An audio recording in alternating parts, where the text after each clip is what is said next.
Ya baik, bismillahirrahmanirrahim. Assalamualaikum warahmatullahi wabarakatuh. Alhamdulillahirrabbilalamin. Allahumma sholli ala Sayyidina Muhammad wa ala ali Sayyidina Muhammad. Baik anak-anak sekalian, kembali lagi bersama Bapak Adi. Tentunya masih dalam mata pelajaran sejarah kebudayaan Islam. Dan pada video kali ini kita akan membahas lebih jauh lagi bagaimana perjalanan khalifah yang ketiga, yakni Utsman bin Affan. Tentunya minggu lalu kita juga sudah membahas bagaimana perjalanan beliau sebelum masuk ke agama Islam dan setelah masuk agama Islam.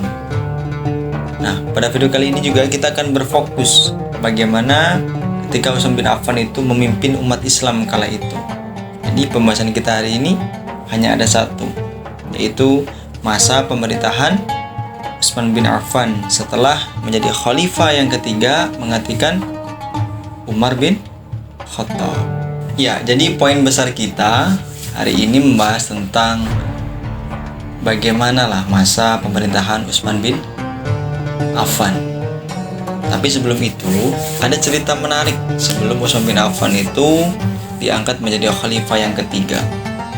Yakni di mana Utsman bin Affan itu diangkat menjadi khalifah itu secara langsung dipilih oleh Umar bin Khattab melalui musyawarah dengan para sahabat yang lainnya. Dan kala itu ketika Utsman bin Affan diangkat menjadi khalifah itu usianya sudah mencapai 70 tahun. Usia yang tidak muda lagi tentunya menjadi hambatan ataupun halangan ataupun kesulitan tersendiri bagi Utsman untuk memimpin umat Islam kala itu.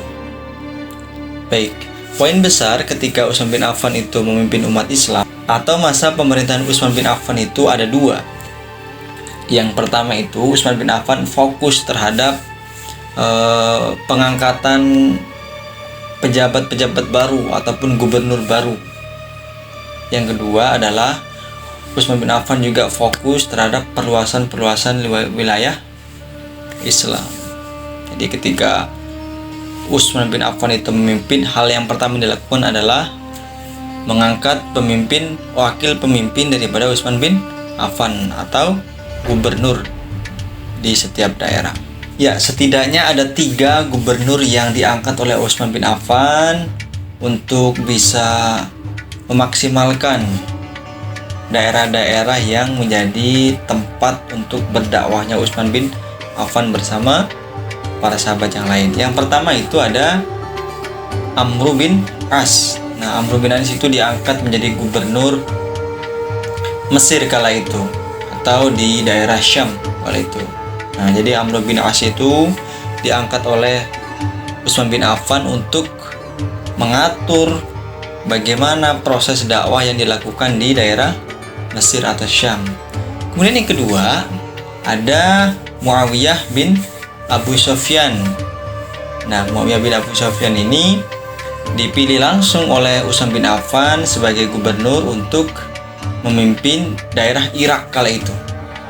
Kemudian yang terakhir, adapun gubernur yang diangkat oleh Utsman bin Affan tentunya adalah Abu Musa al-Asy'ari, yaitu diangkat menjadi gubernur Iran kala itu. Ya, jadi sudah ada 3 daerah. Yang pertama itu ada Mesir atau Syam, yang kedua ada Irak, dan yang ketiga ada Iran. Apakah daerah itu sekarang masih ada, Pak? Tentu masih ada.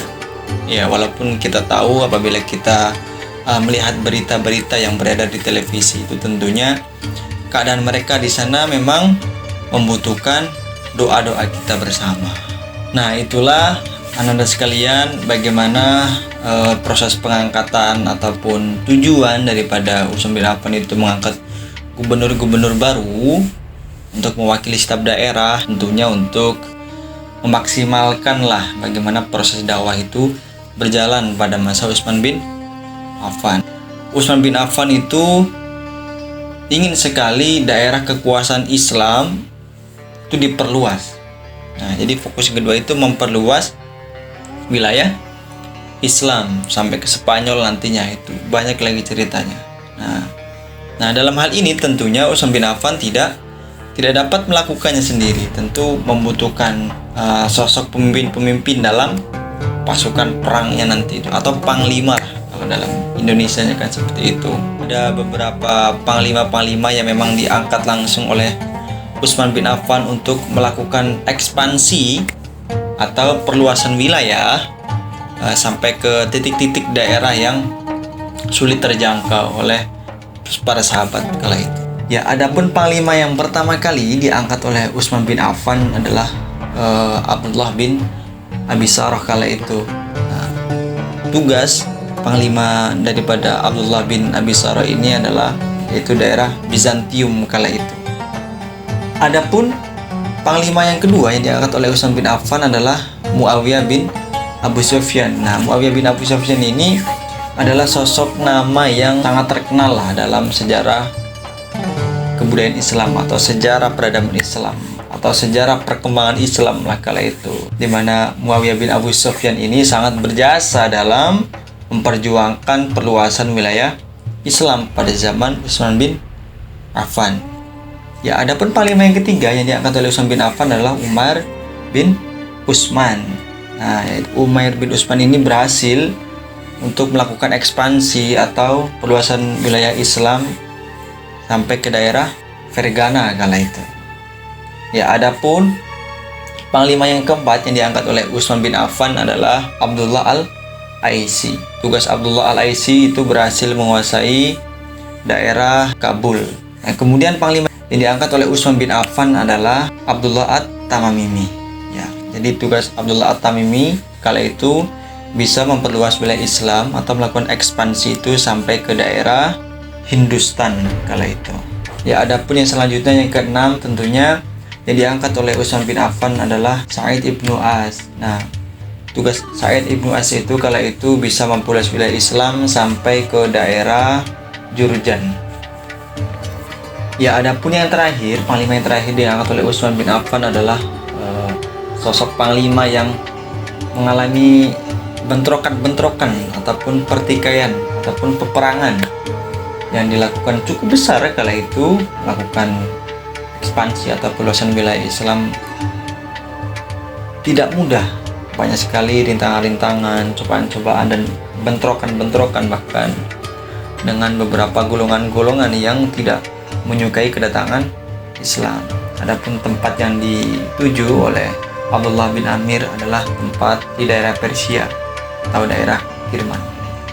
Nah, jadi Anda sekalian, begitulah kira-kira bagaimana proses perjalanan perjuangan Utsman bin Affan ketika telah menjadi pemimpin dan mempertahankan semangat daripada Utsman bin Affan ketika memang Islam betul-betul membutuhkan. Begitulah materi kita pada kesempatan kali ini. Bapak harap Ananda tetap mempertahankan semangat untuk belajarnya, terutama dalam mendalami sejarah-sejarah agama Islam. Sekian dari Bapak. Like jika Ananda suka dengan video ini, dan dislike jika Ananda tidak suka dengan video ini. Demikian dari Bapak. Wassalamualaikum warahmatullahi wabarakatuh.